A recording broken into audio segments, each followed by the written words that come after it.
procedencias, imágenes que proceden de otros sitios. Pero hay muchas audacias. Y es una película que en el fondo me es un poco fría, y luego hay ciertas cosas que se le atribuyen, que bueno, yo lo siento en el alma, pero profundidad de campo lo he visto en montones de películas anteriores. Hombre, claro. Incluso mudas, los techos es posible que no se vieran, pero porque la mayor parte de las historias que más me interesan no suelen apuntar al techo prácticamente nunca.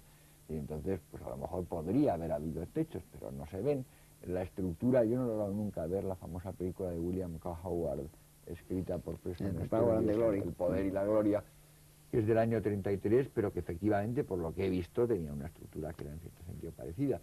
Y que en el fondo lo que me encuentro es que a mí lo que me gusta más de Ciudadano Kane, que hay muchas cosas que me gustan muchísimo, no son las más famosas, sino hay como una especie de historia marginal, secreta y semioculta, que es la que me gusta, y en cambio la parte como más vistosa que tiene un elemento que la encuentro, como diría yo, la palabra quizá más exacta es descortés, maleducada en un cierto sentido y ostentosa. Es decir, una película que para mí representa lo contrario del ideal del cine americano clásico, en el sentido que pueda ser Hawks, pongamos por ejemplo, o, aunque tiene planos que tiene una procedencia claramente fordiana, de Ford, de que es una película que está llena de planos con efectos de montaje, de encuadres retorcidísimos, de buscarse unas posiciones de la cámara.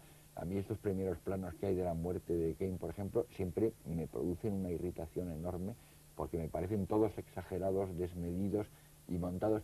Entonces, es una película que yo me pregunto siempre, si yo esta película la veo sin saber nada de ella, sin ser una película famosa, siendo de un autor desconocido, probablemente pienso, este es un joven que ha visto mucho cine y que es muy pretencioso.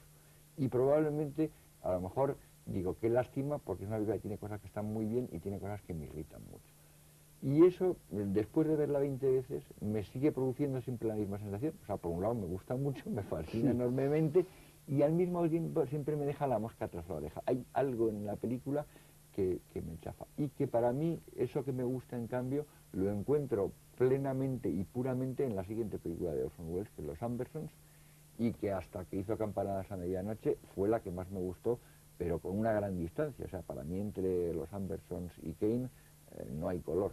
Incluso me parece una película de estructura narrativa mucho más audaz, Los Andersons, que esta, que me parece una cosa como muy construida, muy artificiosa, y que no es tan nueva, que en la literatura hay ejemplos, ¿no? Entonces, yo creo que para mí tiene una fama como desmedida y excesiva, y no es una película que me sea particularmente simpática. Es un poco un problema casi afectivo de una película con la que he tenido evidentemente una relación pues muy estrecha, verla 21 veces a lo largo de 30 Claro, fíjate años, si le llega a gustar mucho. Pues, pero es un tema que comprendo que es totalmente personal y que va en absoluta hay una cosa, perdóname, por ejemplo, una cosa que dice Miguel. Nosotros tenemos la primera información ya poderosa, me parece que en Film Ideal el 62, cuando la revista Sight and Sound elige las mejores películas de la historia del cine y sale Ciudadano Kane, y entonces en Film Ideal se hace un gran despliegue de Ciudadano. A todos habíamos oído hablar de esta película llamada El Ciudadano, vía Argentina, sudamericana y tal. Pero dice Miguel, ¿qué hubiera pasado si la vemos sin tener esos antecedentes? Pero ojo, sin tener esos antecedentes en el año 41. Es cuando a mí me hubiera gustado verla, porque cuando la vemos nosotros también hemos visto todos mucho cine, aunque tengamos 20 años o 22 años, pero hemos visto muchas películas, ya sabemos que muchos planos no nos van a... Tenemos los antecedentes, como tú dices, hay muchos planos de John Ford, de Howard Hawks, etcétera. Pero esto visto en el año 41 es como un repaso a lo que se había hecho hasta entonces en el cine, en esos primeros 40 años de existencia, o 30 y tantos años. Y entonces eso yo creo que hubiera producido un choque muy grande. A mí el choque me lo sigue produciendo por cosas que, como tú dices, Miguel, ya existían.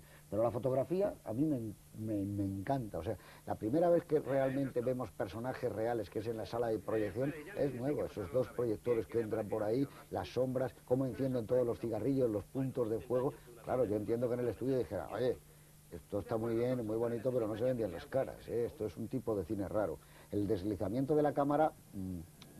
Estaba hablando ya de la, ¿cómo se llama esto? El Steadicam.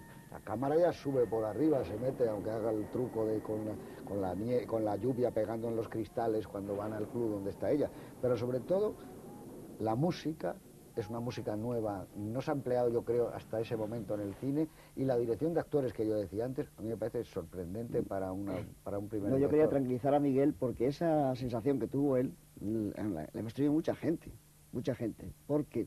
Pero yo lo atribuyo a otra cosa. Cuando nosotros vemos Ciudadano Kane, hemos visto ya, no solamente lo que allí donde había bebido Wells, sino las obras que habían bebido en Kane.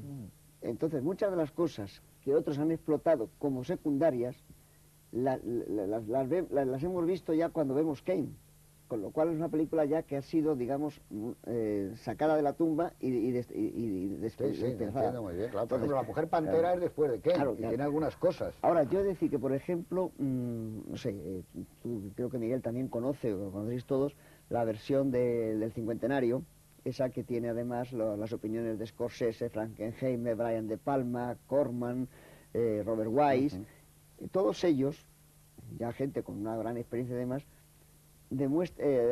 apoyan la idea de que realmente era, si no revolucionaria, por lo menos evolucionaria. Porque dicen que realmente ahí se dan una serie de circunstancias. Y yo viéndola otra vez, tantas veces que la ves, llega un momento que cuando me olvido de todo, de la técnica y todo, y me dedico a la película centrado como se coge un libro que uno quiere y empieza a leerlo con pasión, pero tranquilo, creo que le descubro otra vez en la película todas esas novedades que tiene, en el encadenado de las palabras, en la profundidad de campo, pero no como profundidad de campo, sino como situación de personas que hablan y que no hay que interrumpir el corte, el plano y contraplano. En las escenas, por ejemplo, maravillosas de la niñez de él, en Agnes Moorehead, que es una cosa extraordinaria, cómo está esa mujer, en todos esos actores que actúan por primera vez, y en el uso que hace Wells, que desde luego era consciente de que había visto, como era lógico, la gente interesada de Nueva York de los años 30 al 39, había visto todas las vanguardias europeas y habían visto el cine que les apasionaba, aparte de conocer a los americanos y todo eso. Pero esa sensación yo también la he sufrido, y recuerdo, no sé, un amigo nuestro de Film Ideal, Gonzalo Sebastián de Rice, le pasó que la vio también fuera, ya cuando yo la había visto en Buenos Aires, y mandó una postal que todavía tengo y dice, he visto Ciudadano Kane y no es para tanto. O sea que esa es la frase que decía mucha gente. Y no es para tanto. Sí. Pero quizá porque a mí también, hoy sí me parece. Pero también íbamos pensando, por lo menos, yo la vimos en el año 66, que es cuando estuvo en Valladolid y luego se estrena en el Callao, me parece. Se estrenó en el Callao en una versión doblada, dirigida por... Salvador Arias, ¿no? Sí, no. La que se estrena no es la misma. La que se estrena en el Callao la dirige León Klimovsky. La versión de doblaje, que la hizo muy bien Klimovsky. El doblaje lo filma Salvador Arias, ¿eh? Sí, pero es que hubo 2 doblajes de Ciudadano Kane.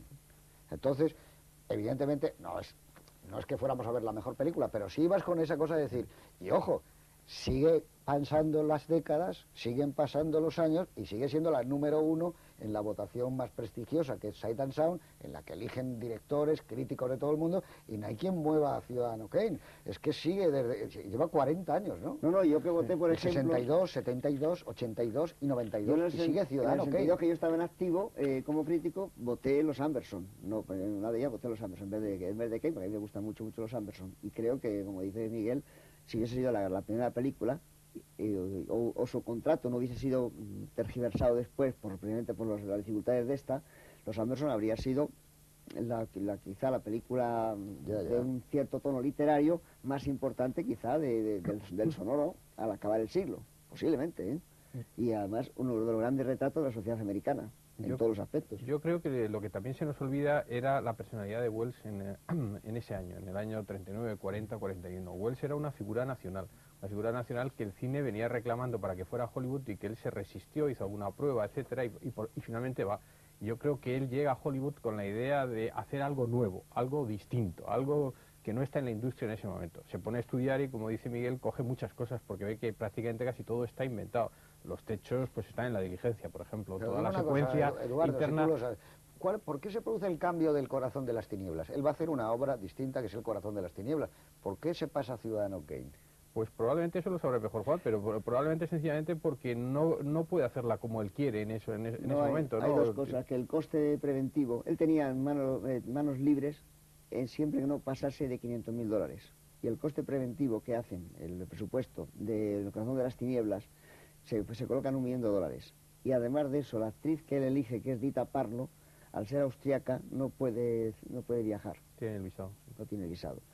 Y entonces, visto eso, pues empieza la búsqueda desesperada que en eso sí que tiene una parte de culpa en su carrera, porque esa búsqueda desesperada de un segundo proyecto en el cual pasa por una novela policíaca, en el que pasa por otra cosa desarrollada en México y en el que pasa por esta, le hace perder ese tiempo. Él tenía una cosa como de 2 años y se le han pasado ya un montón de meses. Sí, pero como dice Eduardo, él era una personalidad Ah, no, sí, en el 39, 40, 41 y Hollywood en ese sentido siempre te da carta blanca.